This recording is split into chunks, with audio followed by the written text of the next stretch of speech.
রওনা দিছি চকবাজার যাওয়ার আগে বলি কিছু কথা ইম্পর্টেন্ট যা আপনাদের কাজে আসতে পারে। সফলতা কীভাবে আসবে এটা নিয়ে অনেক টিউটোরিয়াল আছে ইউটিউব, টিকটক, বিভিন্ন ভিডিও প্ল্যাটফর্মে। কিন্তু আমি আপনাদের একটা পরামর্শ দিতে চাই, শুধু এটা আপনার জীবনে না, সবার জীবনে প্রয়োগ করা দরকার। যদি আপনার কাছে কোনো প্রতিভা থাকে, কোনো ট্যালেন্ট থাকে, আপনার আশেপাশে যা আছে তা দিয়ে এই প্রতিভাকে পৃথিবীতে উপস্থাপন করার জন্য যথেষ্ট। আপনার হাতে যা আছে তা দিয়ে আপনার প্রতিভাকে উপস্থিত করতে হবে। আপনি যদি চিন্তা করেন যে আপনার গান গাওয়ার ট্যালেন্ট আছে, এখন আপনার স্টুডিও দরকার, মিউজিক দরকার, লেখক দরকার, তাহলে তো আপনি ওইগুলো পাবেন না আর আপনি ট্যালেন্টটা দেখাতে পারবেন না। আপনি খালি কণ্ঠে গান, খালি কণ্ঠে একটা ফেসবুক পেজে আপলোড করেন, একটা ইউটিউব আপলোড করেন, টিকটক আপলোড করেন। এইভাবে মানুষ আপনার প্রতিভা সম্বন্ধে জানবে। কোনো একজনের সামনে যেন আপনি গানটা যাবে, সে আপনাকে হয়তো সুযোগ করে দিতে পারে। আপনার প্রতিভাকে পৃথিবীর মাধ্যমে উপস্থাপন করতে হবে আপনাকে, নিজের যা আছে তা দিয়ে। কোনোভাবে আরও কিছুর আশা করে সময় নষ্ট করা যাবে না। পৃথিবীর প্রতিটা মানুষের ভিতরে ট্যালেন্ট আছে। কিছু কিছু মানুষ তা বাস্তবায়তা করতে সক্ষম হয়েছে, আবার কেউ সুযোগের অপেক্ষায় রয়েছে, কেউ বা সুযোগ পায় না বললে চলে, তাই তার ট্যালেন্ট সে দেখাতে পারেনি।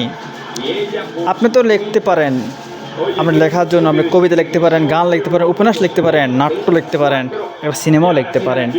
প্রতিটা সিনেমায় কেউ না কেউ লেখে, তা আপনার ভিতরেও তো একটা প্রতিভা আছে। কবিতা দুটো শব্দ মিল হলে কবিতা হয়। এরকম কিছু কবিতা, গল্প, উপন্যাস লিখে আপনারা লিখতে পারেন। এবার আমি মনে করি যে আপনি কোনো পণ্য তৈরি করতে পারবেন, কোনো প্রোডাক্ট যা খাওয়ার জন্য উপযুক্ত। আপনি পণ্যটি নিজের ঘরে চেষ্টা করে তৈরি করুন, তারপর বাজারজাত করুন। প্রতিভা থাকলে অপেক্ষা করার কিছু দরকার নাই। পৃথিবীর যত বৈজ্ঞানিক উপরে উঠেছে, তারা তাদের হাতের নাগালে যা ছিল তা দিয়ে চেষ্টা করে পৃথিবীর মধ্যে তাদের ট্যালেন্ট বাস্তবায়ন করেছে, মানুষকে দেখিয়েছে তার ভিতরে ট্যালেন্ট আছে।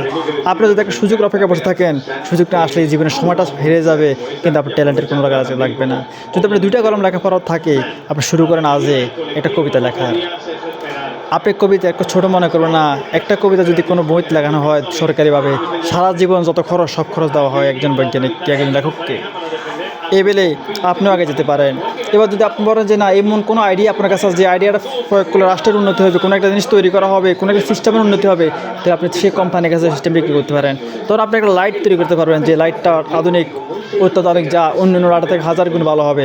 এখন আমার কাছে টাকা নাই, তাহলে আপনি কী করতে হবে, ওই লাইটের সম্বন্ধে কিছু তথ্য লিখে একটা কোম্পানির কাছে যেতে হবে, যে কোম্পানি অফার করতে হবে যে আমার এই লাইটটা যখন তৈরি করেন, মার্কেটিং করেন, এই সুবিধা হবে। তখন কোম্পানি আপনার লাইটটা আপনাকে কিনে নেবে বা আপনাকে পার্সেন্টেজ দিয়ে সেই লাইটটা তৈরি করবে। এবং হাজার হাজার কোম্পানি আছে যারা এরকম লোক খোঁজে। এরকম হাজার হাজার কোম্পানি পৃথিবীতে বর্তমানে উঠে আসছে, যারা এরকমভাবে মানুষের ধারা গিয়ে আজ উঠেছে।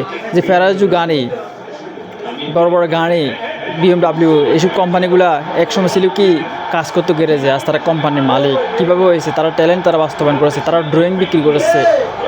এইভাবে আপনার ছেলে করতে পারেন আপনার জীবনের উন্নতি। মনে রাখবেন, প্রতিভা থাকলে চুপ থাকবেন না, যা আছে তা দিয়ে প্রতিভা শুরু করুন। পৃথিবীকে দেখান যে আপনার প্রতিভা আছে, আপনার ট্যালেন্ট আছে। সব ভালো থাকবেন। আমাদের চ্যানেল থাকার জন্য ধন্যবাদ। সাবস্ক্রাইব করে সঙ্গে থাকেন। আল্লাহ হাফেজ।